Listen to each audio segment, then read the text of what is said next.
Video না on করি আমি অর্ধেক পুরা করে ফেলেছি। সো এটা তোমরা ক্যালেন্ডার দেখেও তোমরা করতে পারবা। সো জাস্ট সেখানে ও আর এটা তো বলাই হয়নি যে কে হয়, মানে যার বার্থডে কার্ড আমি বানাচ্ছি সে হচ্ছে আমার মামাতো বোন সাবিরা। ওর প্রথম জন্মদিন, সো তাই আমি এখানে লাভ দিয়ে রেখেছি, যেহেতু ওর সেপ্টেম্বরের 11 তারিখ জন্মদিন।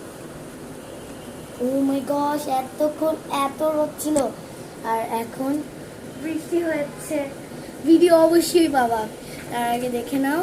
এখন আর এটা হচ্ছে পার্ট 1-এ দেখিয়েছিলাম। সো এখন আমি এটাকে স্ট্যাপলার করবো। জাস্ট আমি আগের ক্যালেন্ডারটাকে ভাঁজ করব, ফোল্ড করব। যেহেতু সেপ্টেম্বর মাসে পূজা থাকে, সো পূজাতে সবারই হয়তো ছুটি থাকে। সো আমরা এখন ঘুরতে যাব। তখন তখন ওদের সাবিরার ওর নানু বাড়ি যাব আমরা।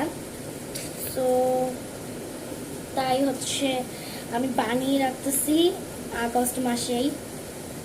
আমার যেহেতু আগস্ট মাসের 24 তারিখ জন্মদিন ছিল, বাট আমি কিচ্ছু ভিডিও করতে পারি নাই, বিকজ আমার তারপরের দিন এক্সাম ছিল। সো কোনো ভিডিওই আমি করতে পারি নাই। অ্যান্ড আমার মোবাইলে তখন 0% চার্জ ছিল, কারণ 23 তারিখ আগস্টের আমার আরেকটা ফ্রেন্ডের বার্থডে ছিল অ্যান্ড আমার অনেকগুলো শুটিং ছিল।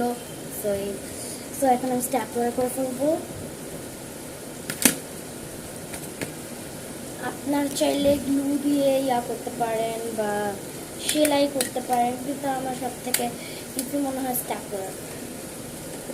ওকে, এখন দেখব বার্থডে কার্ড। এখানে কিছুই নাই, এখানে জাস্ট একটা ক্যালেন্ডার। সো তারপর পেজও কিছু নাই, অ্যান্ড হ্যাপি বার্থডে সামনেই। সো আজকের মতন ভিডিও এইটুকুই। ভালো লাগলে লাইক এবং সাবস্ক্রাইব করবেন, টাটা। আর বেশি বেশি করে শেয়ার করবেন।